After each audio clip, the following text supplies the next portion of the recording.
আর কয়েকদিন পর প্রথম দফার নির্বাচন, তার আগে উত্তপ্ত হলো বাঁকুড়া জেলার ইন্দাস বিধানসভা।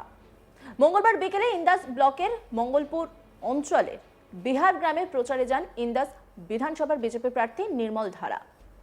অভিযোগ, প্রচারে বেরিয়ে প্রথমে তিনি বেশ কয়েকজন মহিলা তৃণমূল কর্মীর উদ্দেশ্যে কটূক্তি করেন। পরে প্রত্যুত্তরে মহিলা তৃণমূল কর্মীরা প্রতিবাদ জানাতে গেলে এলাকা রীতিমতো রণক্ষেত্রের চেহারা নেয়। অভিযোগ, বিজেপি শিবিরের পক্ষ থেকে ইট ছোড়া হয়, আর তাতেই বেশ কয়েকজন মহিলা আহত হয় এবং একজন বাচ্চার মাথা ফেটে যায়। কী কারণে এই ঘটনার সূত্রপাত তা এখনো স্পষ্ট না হলেও তৃণমূল মহিলা কর্মীদের অভিযোগ, তারা তৃণমূল করে বলেই ওই বিজেপি প্রার্থী নির্মল ধারার এত রাগ। অবিলম্বে তার কঠোরতম শাস্তি দাবি তুলেছেন তারা।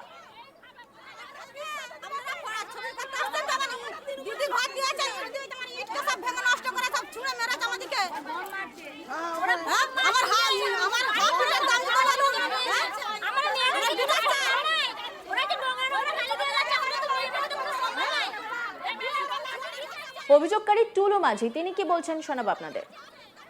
ঘটনাটা ঘটেছিল নির্মল ধারা মিছিলে গেল। মিছিলে যে ও যা মন যায় করে ভাষা করে করে বলছে যে ওদিকে ধরে নেয়, ওদিকে নির্যাতন করব। নির্যাতনের পর আমাদের সব ছেলেমেয়েরা যেমনি ছুটে গেছে, তেমনি বড় বড় মেয়ে ছেলেরা আছে, মেয়ে ছেলেগুলোকে বলছে নির্মল ধারা বলছে যে তোরা স্কুলকে যাবি, তোদিকে চিড়ে রোদে দেখবি শুকোতে দেবো। তাহলে সেই সবগুলো মুখের ভাষা কেন? ও প্রচারে গেছে, ও রাস্তায় রাস্তায় ঘুরবে, তার শোনা গেছে ইট খাদি গাছে, বোতল ভাঙা গাছে, গাছে ইট খাদি গাছে, নুন লঙ্কা গাছে দিয়ে আমাদেরকে এরকম করে ফাবড়াচ্ছে, এরকম করে অত্যাচার করছে। আর আমাদের একটা বাচ্চা মেয়ে এমন ইট ফিকেছে, তার মাথাটা এখানটা খোপ করে দিয়েছে। এটা কোথায় হয়েছে? ওইটা বিহারে। কি চাইছেন আপনারা? আমরা চাইছি নির্মল ধারার বিচার চাই। কেন নির্মল ধারা দাঁড়িয়ে থেকে কেন এই কেসটা কেন খোটাবে কেন? প্রচারে যেই এইসব ঘটনা, হ্যাঁ, ওরা প্রচারে যেই এইসব ঘটনা করেছে। ঘটনার পর প্রচার ফেলে ইন্দাসের তৃণমূল প্রার্থী সহ সমস্ত ইন্দাস ব্লক তৃণমূল কংগ্রেস নেতৃত্ব ওই আহত বাচ্চা সহ মহিলাদের সঙ্গে করে প্রতিবাদে নামে। সেই সঙ্গে বিজেপি প্রার্থী সহ ঘটনায় জড়িত বিজেপি কর্মীদের বিরুদ্ধে ইন্দাস থানায় একটি লিখিত অভিযোগ দায়ের করা হয়েছে। ইন্দাস ব্লক তৃণমূল কংগ্রেসের সভাপতি শেখ হামিদ জানান, পূর্ব পরিকল্পিতভাবে বিজেপি ঘটনা ঘটিয়েছে। প্রশাসনের কাছে তিনি অভিযুক্তদের দ্রুত শাস্তির আর্জি জানিয়েছেন। শেখ হামিদ কি বলছেন শোনাবো আপনাদের। আজকের ঘটনা বলতে আমাদের কাছে 3:30 নাগাদের পর একটা খবর আসে যে নির্মল ধারা সে তার নির্বাচনী ভোট প্রচার করতে গিয়েছিল বিহার নামক গ্রামে। সেখানে গিয়ে কিছু মহিলাদেরকে উপর অত্যাচার চালায় নির্মল ধারা এবং তার দলবল। প্রায় 6-7 জন মহিলাকে বেধড়ক মারধর করে, তাদের উপরে বিভিন্নভাবে অত্যাচার করে এবং সেই অত্যাচার থেকে রেহাই পায়নি একটা 6 বছরের বাচ্চাও। একটা 6 বছরের বাচ্চাকে লাঠি করে মেরে তার মাথা ফাটিয়ে দেয় এবং সে মাটিতে লুটিয়ে পড়ে যাওয়ার পরও কোনো রকম সমবেদনা জানায়নি, একটু জল পর্যন্ত দেয়নি। তারপর গোটা গ্রাম যখন ইউনাইটেড হয়েছে, তখন দুষ্কৃতী সমেত নির্মল ধারা সবাই পালিয়ে গেছে। তারপর পুলিশ ঘটনাস্থলে যায়। পুলিশ গিয়ে বাচ্চা সহ বাচ্চার মা এবং আরও যারা আহত হয়েছিল তাদেরকে নিয়ে এসে ট্রিটমেন্ট করে। আমিও একটা প্রচার কেন্দ্রে ছিলাম, সেখান থেকে বেরিয়ে এসে আমরা আসি এবং হসপিটালে আসি এবং হসপিটাল থেকে আমরা সকলকে নিয়ে বাচ্চাটাকে নিয়ে ইন্দাস থানায় আসি এবং এফআইআর করি। অভিযোগ হয় যারা যারা মারধর করে এবং ঘটনার সাথে যারা যুক্ত আছে তাদের নামে অভিযোগ হয়েছে। এবারে পুলিশ তার তদন্ত করবে, নিশ্চয়ই তার বিচার করবে। আপনি কি চাইছেন?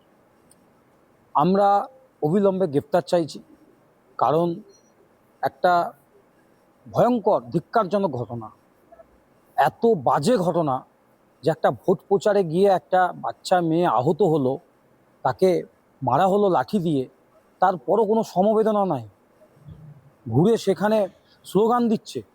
তো আমরা এই বিজেপি বাংলায় এলে আজকে মানুষ উপলব্ধি করতে পারছে যে পশ্চিমবাংলার পজিশন কী হবে। এরা একটা বাচ্চাকেও ছাড়ে না, এরা মহিলাদেরকেও ছাড়ে না। যদিও সমস্ত অভিযোগ অস্বীকার করেছেন বিজেপি প্রার্থী নির্মল ধারা, তিনি জানান বাচ্চা আহত হওয়া দুঃখজনক ব্যাপার, কিন্তু এরকম কোনো ঘটনা তারা ঘটাননি। এটাকে একটা ইস্যু বানিয়ে ঘৃণ্য রাজনীতি করছে তৃণমূল। নির্মল ধারা কি বলেছেন শোনাব আপনাদের।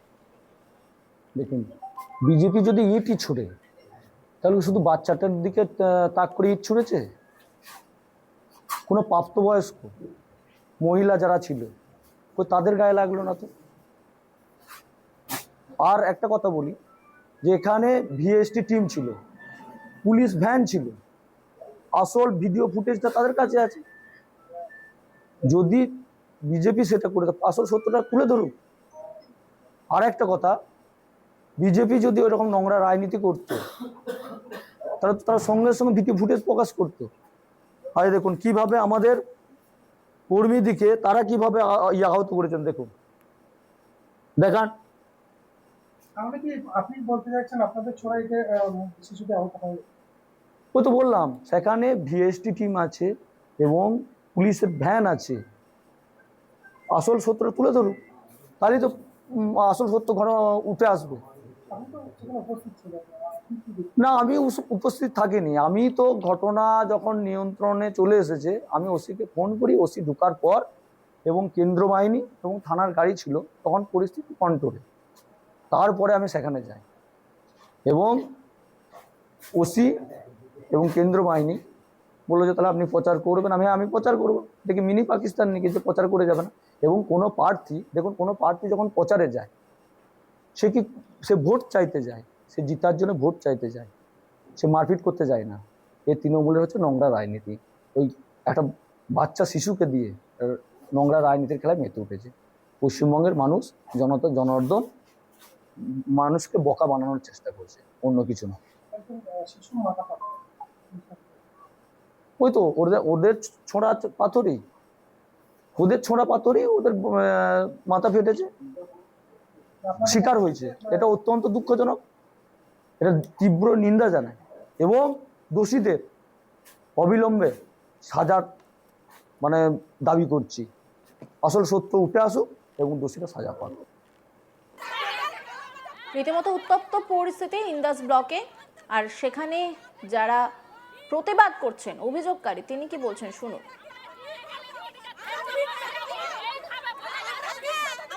ঘটনাটা ঘটেছিল নির্মল ধারা মিছিলে গেলো। মিছিলে যেয়ে ও যা মন যায় করে ভাষা করে করে বলছে যে ওদিকে ধরে নিয়ে ওদিকে নির্যাতন করব।